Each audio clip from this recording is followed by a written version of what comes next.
मसला ये है इन लोगों का, मसला पता है क्या मसला ये है कि ना इनकी अपनी सीटें, हमारी रिज़र्व सीट्स भी ले लेते हैं, फिर हमारी पार्टी के जो अंदरूनी चीज़ें हैं उसी पर ये बात करते हैं।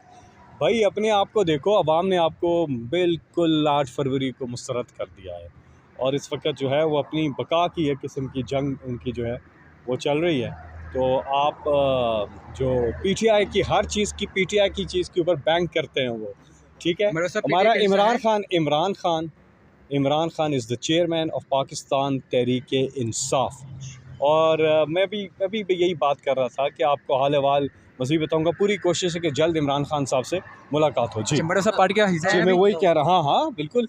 और दूसरी बात बिल्कुल है ना, वो तो पार्टी का हिस्सा है इस वक्त और हमारे मेंबर नेशनल असम्बली हैं। लेकिन मैं नून लीग की ये बात कर रहा हूँ, नून लीग हर चीज़ में रिज़र्व सीट आप देखें ना, सीटें हमने जीती हैं और रिज़र्व वो कर रहे हैं, ठीक है।